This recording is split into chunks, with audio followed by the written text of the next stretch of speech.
Suami yang membiarkan istri tak menutup aurat, la yadkhulul jannata dayus, tak mencium bau surga dayus.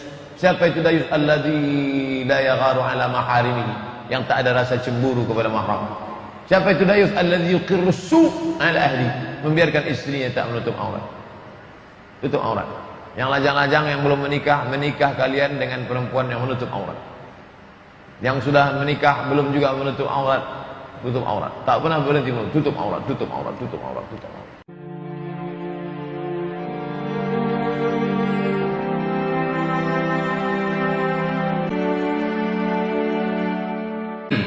Ada syafaat malaikat, ada syafaat Quran. Iqra'ul Quran, baca Al-Quran. Fa innahu ya'ti yaumil qiyamah. Nanti Quran akan datang pada hari kiamat syafi'an li ashabi, berikan syafaat kepada orang yang bacanya. Ada syafaat orang beriman. Orang beriman itu ketika disuruh masuk surga, salamun alaikum, keselamatan bagi kalian, tibtum, kalian sudah buat baik, fadkhuluha khalidin, masuklah kalian ke dalam surga. Ketika mereka disuruh masuk surga, mereka tengok kanan, mereka tengok kiri. Ya Allah, mana kawan-kawan kami dulu yang sama-sama dengan kami pengajian? Mana dia? Maka kata Allah SWT, cari dia. Ini hadis dasar ucapannya. Cari dia. Maka kata Nabi SAW, man kana fi qalbihi, pertama cari yang imannya sebesar dinar, duit dinar emas 4,25 gram. Kalau ada dalam hatinya iman sebesar duit logam, keluarkan dia. Masa dia bisa masuk neraka? Bisa. Diberikan Allah semacam protek sehingga bisa dia masuk ke neraka, memilah-milih penghuni neraka, mencari kawan-kawan. Oh nih, tapi dengan syarat ada imannya. Kalau tak ada iman tak bisa. Iman sebesar duit logam. Ya Allah, ini dia, masukkan. Amdah, masuk engkau ke surga. Ya Allah, ada yang lebih kecil lagi. Berapa? Setengah logam. Cari. Dia cari lagi setengah logam. Masukkan. Habis itu ada lagi Allah apa? Sebesar biji sawi. Man kana fi qalbihi mithqal habatin min khardalin min iman. Siapa yang dalam hatinya ada iman sebesar biji sawi, masukkan dia. Hadis ini tak pernah kita kaji. Dari mulai Akramun Nas pindah ke Al-Falah, masuk ke An-Nur, tak pernah kita kaji. Kenapa Ustaz tak kaji hadis ini? Saya khawatir kalau ini dikaji, nanti orang tak beribadah. Kamu kenapa tak beribadah? Nanti diselamatkan Ustaz itu insyaAllah. Padahal sebenarnya yang menyelamatkan kita ini bukanlah amal-amal kita itu, tapi rahmat Allah Subhanahu wa ta'ala. Kenapa kita datang subuh nih? Supaya rahmat Allah turun. Kenapa kita baca Quran? Supaya rahmat Allah turun. Kenapa kita berbuat baik? Supaya rahmat Allah turun. Rahmat Allah turun kepada hamba yang soleh karena hatinya itu juga berkasih sayang. Suruh cari. Coba tengok. Al-akhillah, orang-orang yang berkawan. Ba'duhum li ba'din adu. Hari ini mereka berkelahi, bermusuhan. Illal muttaqun, kecuali orang yang takwa. Yang takwa tetap saling cari-mencari nanti di akhirat. Sekarang orang kalau sudah naik pesawat, asal dia sudah dapat kursi, kita lewat pun tak tengoknya. Asal dapatnya seat dia, duduk dia santai. Orang kalau sudah dapatnya posisi dia tak ingat. Tapi orang beriman tidak. Di surga pun nanti tetap dia ingat. Mana kawan? Dia tak akan mau masuk sebelum bersama dengan kawan-kawan. Bagaimana kata orang yang bekerja di bank riba? Apakah haram? Kalau haram, hartanya harus diapakan Pak Ustaz? Syukron, terima kasih. Syekh Ibnu Utsaimin, Saudi Arabia. Syekh Abdul Aziz Ibnu Baz, Saudi Arabia. Syekh Al-Albani dari Suriah ke Yordania, pernah bekerja di Saudi Arabia mengajar. Sepakat ulama-ulama Saudi Arabia dan syekh-syekh yang lain, riba haram, resign, langsung out, tak ada tawar-menawar. Tapi kalau dari Mesir, Syekh Yusuf Al-Qaradawi, kata dia kalau darurat, anak mau lahir, sakit keras, tak ada kerja lain, boleh. Darurat, sebulan, 2 bulan, 3 bulan, daripada mati. Boleh. Lalu hartanya diapakan Pak Ustaz? Serahkan ke lembaga masalih ammah. Campakkan ke laut? Jangan. Dibakar? Tidak. Begitu fatwa Syekh Qaradawi. Ini milik umat. Balikkan ke masalih ammah. Bangun MDA. Bangun satu lokal. Berapa duitnya? Ada 100 juta. Saya tanya ke Pak Mahmud, kalau anggaran satu lokal berapa Pak? Hitung beliau insinyur, hitung 90 juta Pak Ustaz satu lokal. Kasih kan. Ini ada 180, buat dua lokal MDA. Cari keliling Pekanbaru, daerah Rumbai, daerah Tenayan, daerah Kulim, daerah Panang, buat kan. Niatnya sedekah? Bukan. Niatnya bukan niat sedekah, mengembalikan uang umat kepada umat. Bolehkah sholat dengan cara beda mazhab? Misalnya Fatihah pakai Hambali, tasyahud pakai Syafi'i. Saya sampai sekarang tak bisa begini. Tak pernah saya coba-coba multi mazhab. Ini hebat nih, bisa 4 mazhab. Contoh, wuduknya Maliki. Wuduk Maliki. Satu air kepala dengan telinga. Wuduk Maliki. Dah. Habis itu dia salat. Allahu Akbar. Bismillahirrahmanirrahim. Itu Syafi'i itu. Karena Maliki tak pakai bismillah. Apa hukumnya orang berwuduk Maliki, salatnya Syafi'i? Sah. Sah, tak masalah. Apa kode etik campur mazhab ni? Pertama, faham mazhab. Ngerti dia 4 mazhab itu. Supaya tak bercampur aduk. Yang kedua, beda qadhiyah. Beda masalah. Masalah wuduk udah selesai. Masalah salat, masalah baru. Beda qadhiyah. Yang ketiga, ini yang paling penting. Tidak saling membatalkan. Kalau saling membatalkan dia tak bisa. Menurut mazhab ini wuduknya sudah batal. Tapi dia bertahan tak batal. Cara wuduknya Syafi'i. Menurut Maliki dia bersentuhan itu tak batal. Tapi menurut Syafi'i sudah batal. Itu bermasalah itu. Makanya kalau tak paham mazhab, satu mazhab saja. Saya mengajar, saya sebutkan pendapat.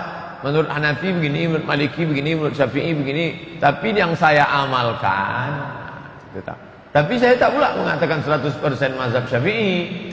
Karena dalam masalah membayar masalah solat Jumat, kalau menurut mazhab Syafi'i yang asli, kalau dalam satu negeri itu banyak solat Jumat, maka tak diketahui mana yang sah. Karena aslinya menurut mazhab Syafi'i, solat Jumat itu satu negeri itu satu masjid. Makanya disebut masjid jami', masjid yang ada solat Jumatnya. Masjid yang lain hanya subuh, zuhur, asar, maghrib. Jumat tak ada. Jumat di sini semua. Itu masjid, sebelah masjid itu tak ada Jumatnya. Mestinya Jumat sini semua. Karena syiar Jumat macam solat Id, ramai turun ke jalan. Itu yang menggetarkan musuh-musuh. Kalau solat Jumat macam solat subuh, ada getarannya itu. Maka menurut mazhab Syafi'i, kalau dalam negeri itu ada beberapa Jumat, itu setelah solat Jumat, solat zuhur. Maka di Pandeglang, kawan saya di Banten, katanya kami habis solat Jumat itu solat zuhur lagi Pak Ustaz. Itu mazhab apa? Mazhab Syafi'i. Adapun masjid ini ada Jumatnya, masjid itu Hanafi itu. Secara sengaja tak sengaja kita sebenarnya di Pekanbaru ini khusus dalam masalah Jumat kita bermazhab Hanafi. Jual beli kalau mazhab Syafi'i pakai akad. Aku beli ini seharga 5.000 tunai, aku jual. Tapi kita tak ada pakai akad. Saya sampai sekarang beli minum belum pernah pakai akad lagi. Ini tentang masalah. Jadi sebenarnya kita tidak pure juga 100% mazhab. Tapi dalam beramal usahakan lebih selamat dengan mengikut satu mazhab. Wanita haid boleh tak memandikan mayat? Datang perempuan bertanya ke Imam Yahya bin Ma'in, ahli hadis. Imam Yahya, ya, Anda tak hadis tentang perempuan memandikan jenazah? Tak ada, kata Yahya. Tak ada hadis tentang perempuan memandikan jenazah. Tapi kalau kau mau tanya, coba tanya tu ahli fikih Hamad, murid Syafi'i. Datang dia ke Muhammad. Hamad, ya, ada tak hadis tentang mandikan jenazah? Perempuan haid mandikan jenazah? Ada, kata Hamad. Loh, tadi kata ahli hadis tak ada. Engkau ahli fikih ada? Ada. Mana dia hadisnya? Nih. Nabi pergi ke samping rumahnya, ini mimbar Nabi, samping itu rumah Nabi. Nabi pergi ke rumah manggil Aisyah, "Ya Aisyah, ya Humairah, wahai engkau yang putih, kemerah-merahan, ya Humairah, nawilinil khumrah, tolong kau ulurkan kain." Tolong ulurkan kain. Nabi sedang i'tikaf, dia tak mau keluar, kalau keluar i'tikafnya batal. Tolong ulurkan kain. Datang Aisyah bawa kain. Ini dinding, ini Nabi, ini Aisyah. Ulurkanlah kain itu. Aisyah tak mau mengulurkan. Ulurkanlah kain itu. Aisyah tak mau mengulurkan. Kenapa? Karena dia sedang halangan. Dia tak mau tangannya masuk ke dalam karena dia kata Nabi SAW, tanganmu tidak haid, Aisyah. Maka kata Ahmad, ini dalil bahwa perempuan itu boleh memandikan. Tengok cara pengambilan dalil ahli fikih dengan ahli hadis. Imam Yahya mengatakan tak ada hadisnya. Memang tak ada hadisnya, tapi ahli fikih paham. Dia tidak mengambil teksnya, tapi dia mengambil mafhum, pemahaman terhadap teks. Tak nyambung saya Pak Ustaz. Minum. Kalau tak minum susah nyambung.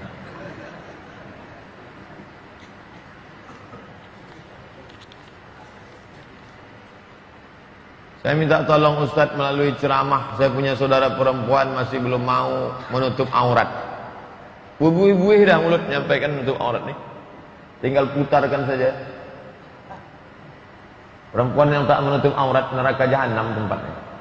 Suaminya yang diam saja, dayus, tak mencium bau surga. Suami yang membiarkan istri tak menutup aurat, la yadkhulul jannata dayus, tak mencium bau surga, dayus.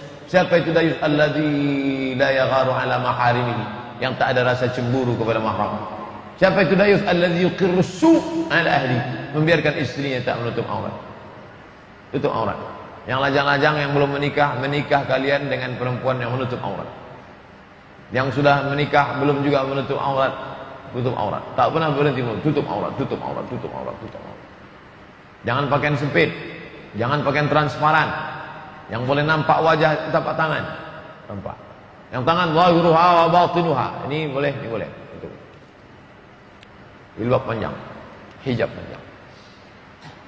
Bagaimana Pak Ustaz? Karena semua sudah mudah akses komunikasi. Jadi saudara perempuan saya ini Ustaz suka memasang foto profil, menyebarkan foto-fotonya membuka aurat. Pulang dari sini buka itu FB, Twitter, BBM, WhatsApp, tarik semua.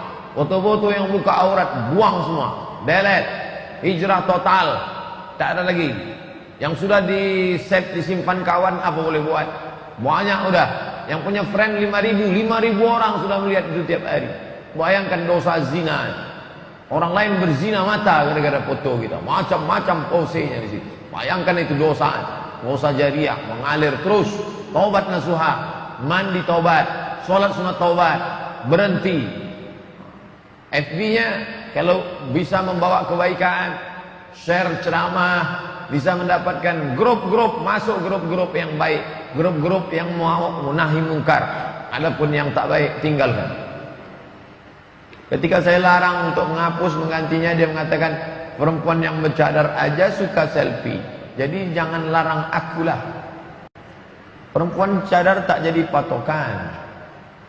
Perempuan yang bercadar selfie maka tidak menjadi hukum bahwa mengupload gambar-gambar menampakkan aurat itu menjadi boleh. Menjadikan dalil hukum itu adalah Quran, hadis, ijma', qiyas, syar'u man qablana, saddu zara'i, qaulus sahabi, istihsan, istishab. Cara mengambil hukum itu berapa dalam ilmu usul fikih? 10. Quran, hadis, ijma', qiyas, qaulus sahabi, istihsan, istishab, saddu zara'i, syar'u man qablana, urf. 10. Jangan pula tambah jadi 11. Satu lagi, perempuan bercadar jadi hukum. Menambah hukum usul fikih. Jadi bantu saya Ustaz melalui ceramah supaya akhwat yang berhijab maupun yang bercadar untuk menghapus dan mengganti foto mereka agar saudara perempuan saya tak melakukan itu lagi dan dia mau berhijab. Karena saya takut Ustaz nanti foto dia membuka aurat banyak dilihat orang-orang yang bukan mahram. Apakah dicatat sebagai dosa? Ini namanya dosa jariah. Jariah artinya mengalir. Ainun jariyah, mata air yang terus mengalir. Mengalir, bayangkan. Ini anak-anak muda dari sains teknologi yang merekam, mengupload, mengalir pahala khutbah. Bayangkan, dia tak pernah ceramah, anak saintek, tapi mengalir pahalanya. Begitu juga dengan orang yang tak berzina, tapi mengalir dosa zina, zina mata, zina selera, zina pikiran. Gara-gara apa? Dia kirim gambar-gambar yang membangkitkan hawa nafsu. Masya Allah. Makanya artis-artis itu kalau bertobat, oh ngeri sekali itu. Tak seimbang antara sodakoh, zakat, hajinya dengan dosa yang mengalir banyak sekali. Na'udzubillah.